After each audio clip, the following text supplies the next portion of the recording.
Assalamualaikum warahmatullahi wabarakatuh. Perkenalkan, nama saya Rohmanuddin. Saya dari kelompok 8.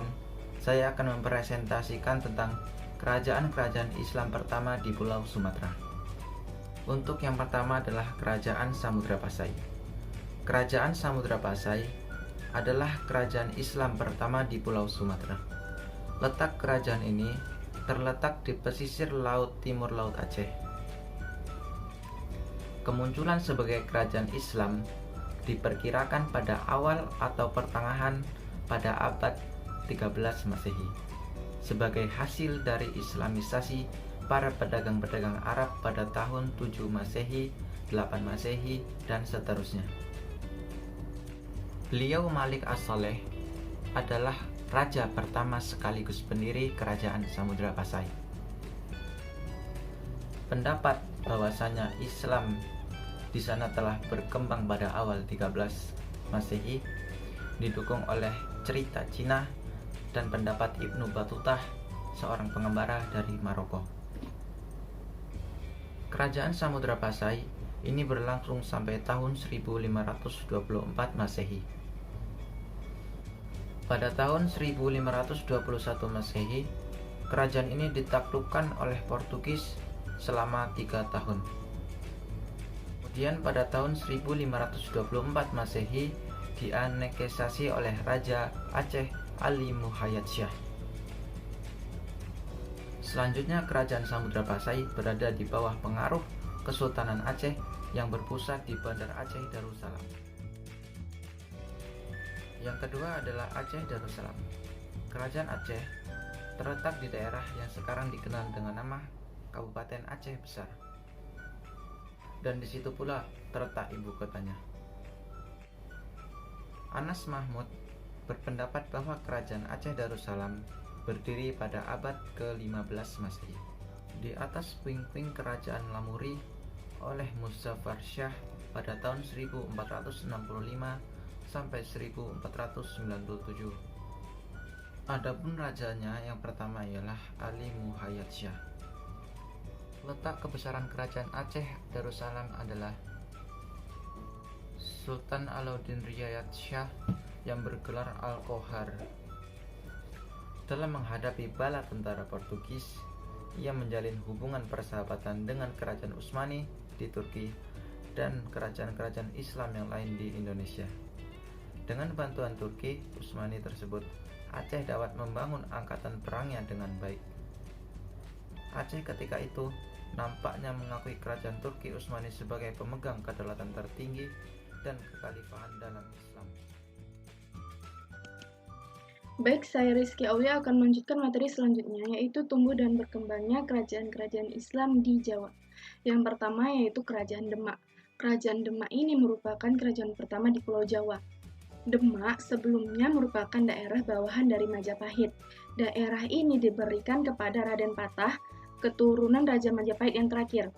Ketika kekuasaan Majapahit melemah, Raden Patah memisahkan diri sebagai bawahan Majapahit pada tahun 1478. Dengan dukungan para adipati, Raden Patah dapat mendirikan kerajaan Islam Demak dengan gelar Senopati Jimbung Abdurrahman Panembahan Palembang Sayyidin Panatagama. Nah, sejak saat itu kerajaan Demak berkembang menjadi kerajaan maritim yang kuat. Wilayahnya yang cukup luas, hampir meliputi sepanjang pantai utara Pulau Jawa. Sementara itu, daerah pengaruhnya sampai ke luar Jawa, seperti ke Palembang, Jambi, Banjar, dan Maluku. Dalam masa pemerintahannya, Raden Patah, Demak berhasil dalam berbagai bidang. Di antaranya adalah perluasan dan pertahanan kerajaan, pengembangan Islam dan pengalamannya, serta penerapan musyawarah dan kerjasama antara ulama dan umara atau penguasa. Keberhasilan Raden Patah dalam perluasan dan pertahanan kerajaan dapat dilihat ketika ia menaklukkan Girindra Wardana, yang mana merebut tahta Majapahit pada tahun 1478, hingga ia dapat mengambil alih kekuasaan Majapahit. Selain itu, Patah juga mengadakan perlawanan terhadap Portugis, yang telah menduduki Malaka dan ingin mengganggu Demak. Ia mengutus pasukan di bawah pimpinan putranya Meskipun akhirnya gagal, perjuangan Raden Patah kemudian dilanjutkan oleh Pati Unus yang menggantikan ayahnya pada tahun 1518. Dalam bidang dakwah Islam dan pengembangannya, Raden Patah mencoba menerapkan hukum Islam dalam berbagai aspek kehidupan. Nah, selain itu, ia juga membangun istana dan mendirikan masjid pada tahun 1479 yang sampai sekarang terkenal dengan Masjid Agung Demak. Pendirian masjid itu dibantu sepenuhnya oleh Wali Songo. Di antara ketiga Raja Demak, Sultan Trenggono lah yang berhasil menghantarkan Kesultanan Demak ini ke masa jayanya. Pada masa Trenggono lah, daerah kekuasaan Demak meliputi seluruh Jawa serta sebagian besar pulau-pulau lainnya. Nah, cepatnya kota Demak ini berkembang menjadi pusat perniagaan dan lalu lintas serta pusat kegiatan pengislaman tidak lepas dari andil Masjid Agung Demak.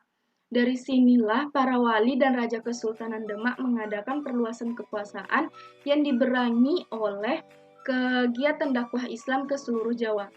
Yang kedua yaitu Kerajaan Pajang. Kerajaan Pajang ini adalah kerajaan Islam pertama yang terletak di daerah pendalaman, yang mana sebelumnya kerajaan Islam selalu berada di daerah pesisir karena Islam datang melalui para pedagang dari Asia Barat yang berlabuh di pesisir. Sultan pertama Pajang adalah Mas Krebet.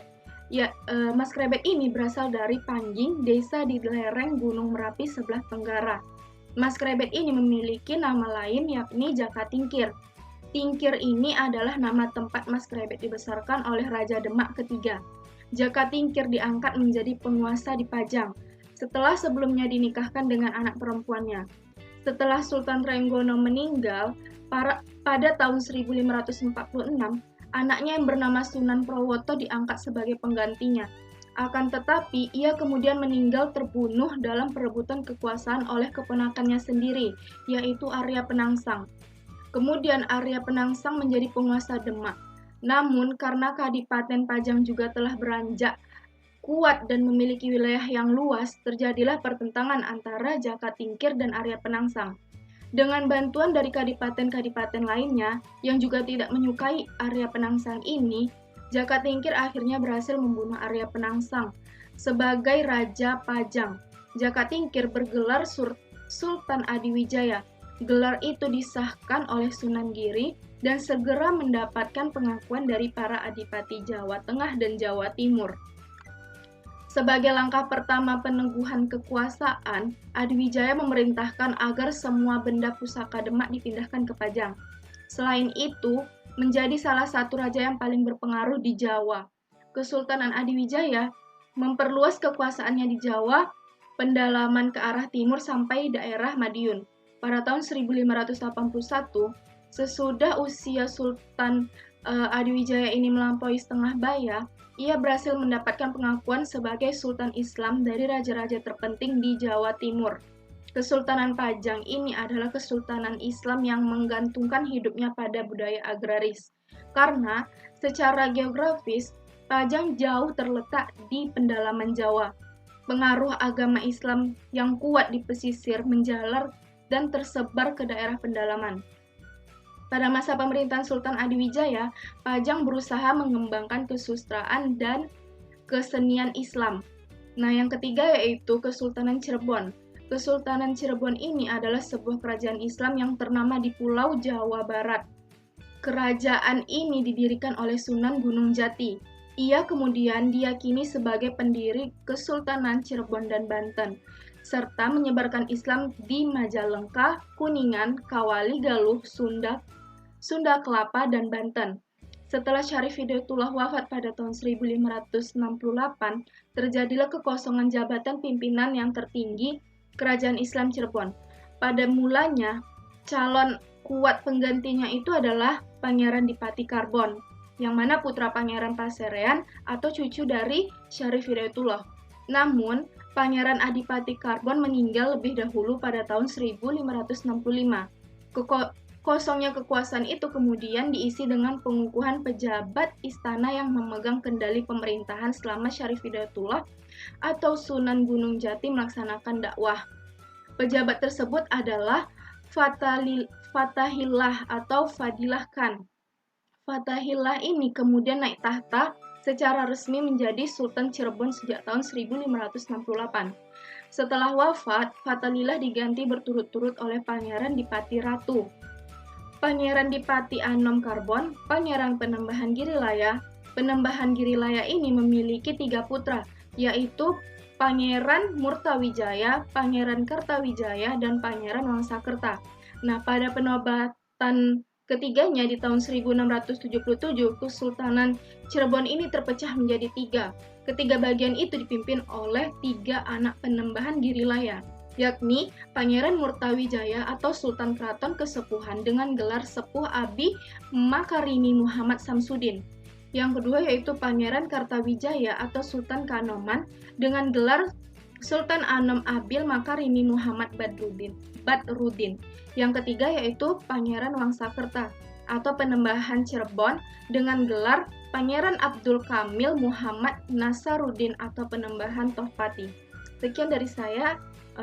Apabila ada kesalahan mohon dimaafkan. Materi selanjutnya akan dijelaskan oleh Rizka. Kepada Rizka dipersilakan. Assalamualaikum warahmatullahi wabarakatuh.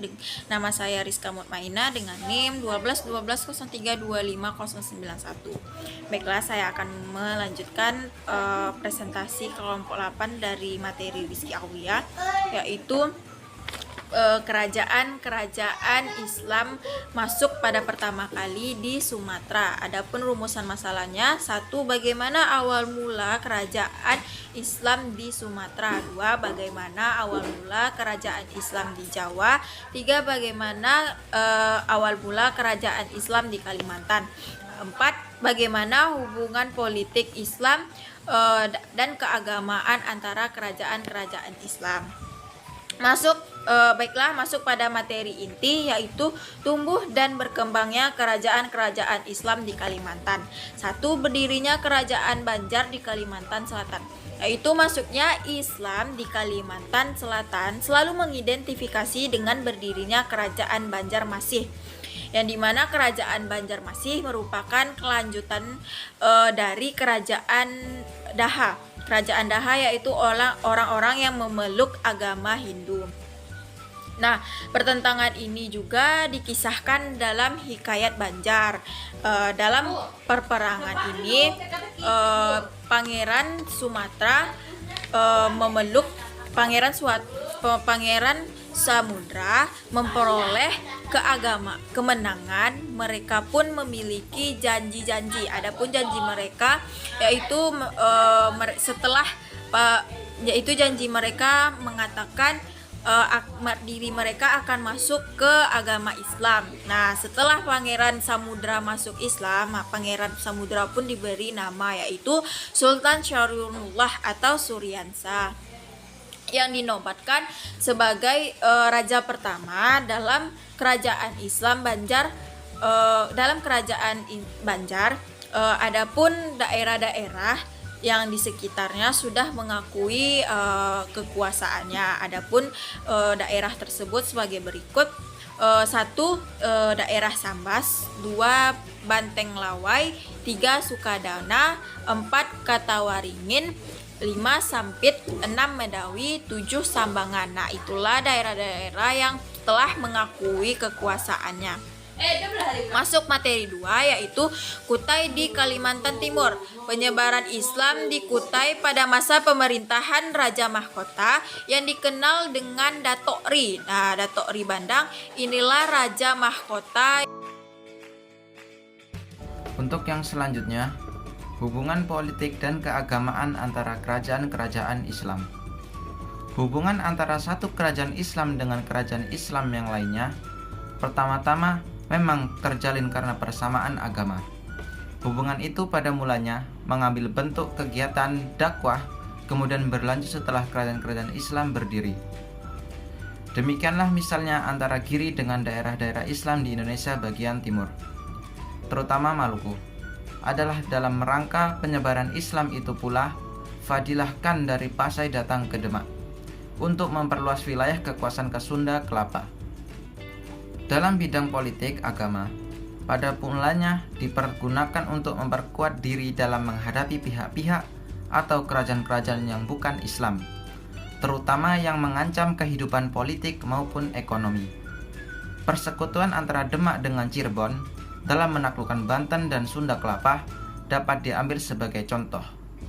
Contoh lainnya adalah persekutuan kerajaan-kerajaan Islam dalam menghadapi Portugis dan Kompeni Belanda yang berusaha memonopoli pelayaran dan perdagangan. Meskipun demikian, kalau kepentingan politik dan ekonomi antar kerajaan-kerajaan Islam itu sendiri terancam, persamaan agama tidak menjamin bahwa permusuhan tidak ada.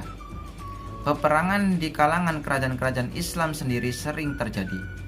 Misalnya antara Pajang dan Demak, Ternate dan Tidore, Goa Talo dan Bone.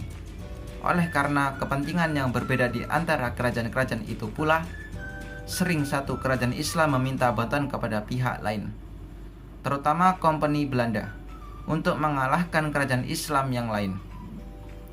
Hubungan antar kerajaan-kerajaan Islam lebih banyak terletak dalam bidang budaya dan keagamaan. Samudra Pasai dan kemudian Aceh yang dikenal dengan Serambi Mekah menjadi pusat pendidikan dan pengajaran Islam. Dari sini ajaran-ajaran Islam tersebar ke seluruh pelosok Nusantara melalui karya-karya ulama dan murid-muridnya yang menuntut ilmu ke sana. Demikian pula halnya dengan Giri di Jawa Timur terhadap daerah-daerah di Indonesia bagian timur. Karya-karya sastra dan keagamaan dengan segera berkembang di kerajaan-kerajaan Islam. Tema dan isi karya-karya itu seringkali mirip antara satu dengan yang lain.